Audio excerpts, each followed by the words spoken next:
Hey everyone, getting a grip on anxiety, that's what we're all about today with, get this, 11 foods and drinks that reduce anxiety. Feeling anxious? These 11 foods and drinks can calm your mind fast, and guess what? Number 5 might already be in your kitchen. No way. Yes way. We're taking cues from Dr. Naidoo. She's a Harvard-trained psychiatrist and the professional chef. Wow. Talk about a brain-boosting combo. Right.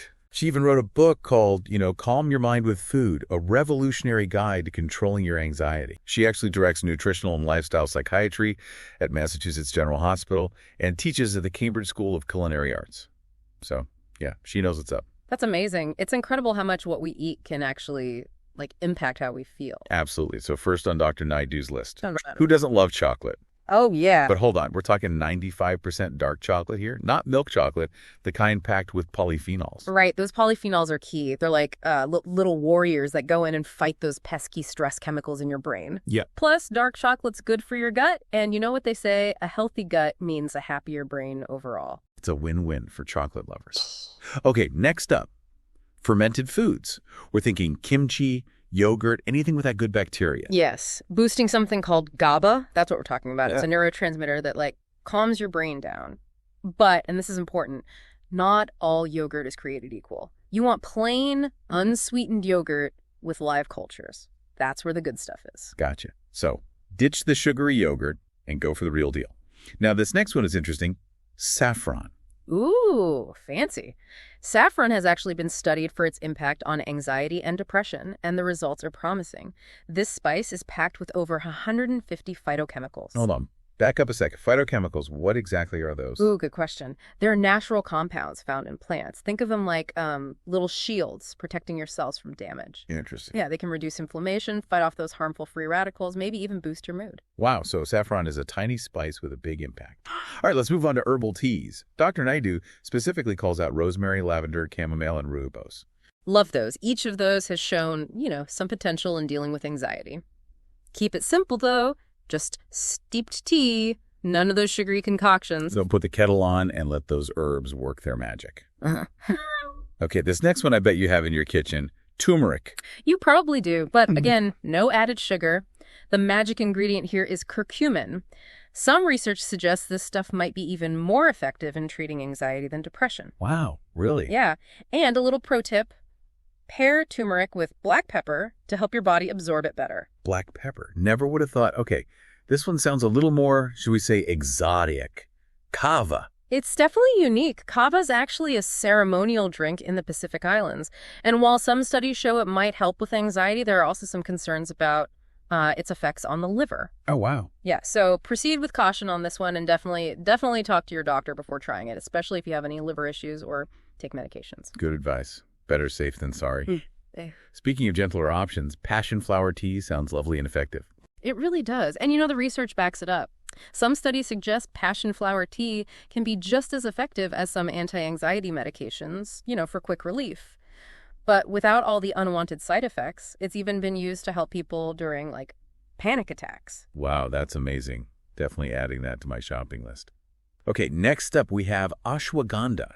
It's got a cool name, A-N-D. Apparently gives you the power of a horse. Well, not quite. But the Sanskrit name translates to smell of horse, and some people believe it refers to, its ability to increase strength and vitality. But more importantly, ashwagandha has been studied for its effects on stress and anxiety, and the results are really promising. It seems to really impact what we call the HPA axis, which is your body's central stress response system.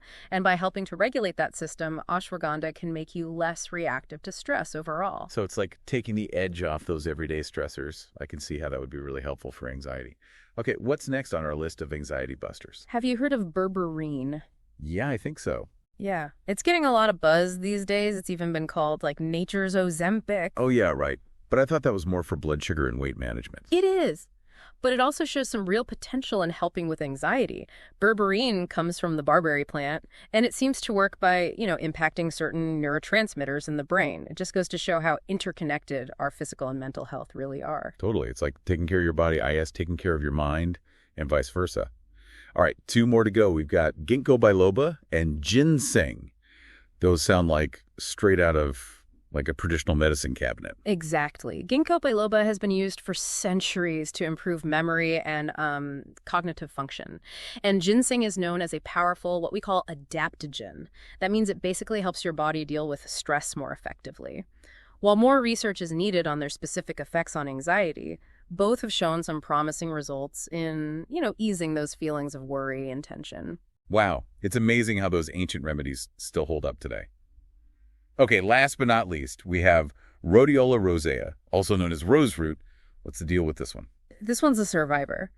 Rhodiola rosea grows in extremely harsh conditions like high altitudes and cold climates. So it kind of makes sense that it can help our bodies adapt to stress, right?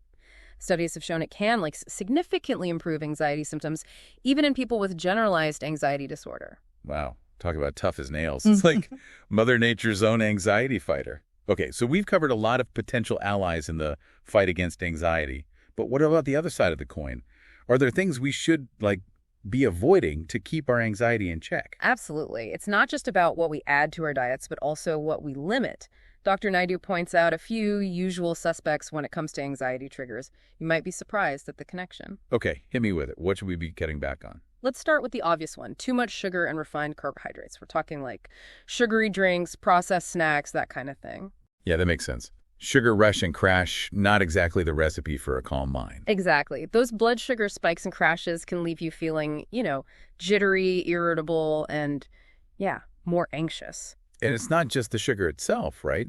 It's also what those processed foods are lacking, like the essential nutrients that our brains need to function properly. Precisely. Your brain needs a balanced diet to thrive, just like the rest of your body. Now, this next one might be a tough one for some of us, caffeine. Yeah, I knew it. That afternoon coffee pick-me-up can definitely backfire. Oh, yeah. Caffeine stimulates your central nervous system, gets your heart racing, boosts adrenaline, and those are all things that can trigger anxiety in some people, especially if you're already prone to it. Right, like adding fuel to the fire. Yeah. So how much caffeine is too much? Is there a magic number? It really depends on the person. But for a lot of people, more than 200, 300 milligrams of caffeine, that's about 2 to 3 cups of coffee, can start to cause some problems. Okay, good to know. The next one might surprise you. Oh, glutamate. Glutamate, that thing in MSG. Exactly. Yeah. Glutamate is actually a very important neurotransmitter. Okay. It plays a key role in learning and memory. Mm-hmm. But here's the thing. Okay. When levels of glutamate get too high in the brain, Yeah. it can lead to anxiety. Wow, I never knew that. So even though our brains need glutamate, too much of it can backfire. Precisely. Wow. And that's why foods high in MSG Okay. or monosodium glutamate can be problematic for some people. Okay. MSG is often added to foods as a flavor enhancer. Right. But it can cause those glutamate levels to spike, Yeah. potentially leading to feelings of anxiety. So what kinds of foods should we watch out for when it comes to MSG? It's not always obvious. Okay. With MSG can hide under different names on ingredient lists. Right. So we've covered sugar, caffeine. Mm-hmm. What else should we be limiting? Let's talk about ultra-processed foods, like those packaged snacks, ready meals, anything with a ton of artificial ingredients in it. Right, because those are often packed with unhealthy fats, sugars, and all those additives that can really mess with our gut health.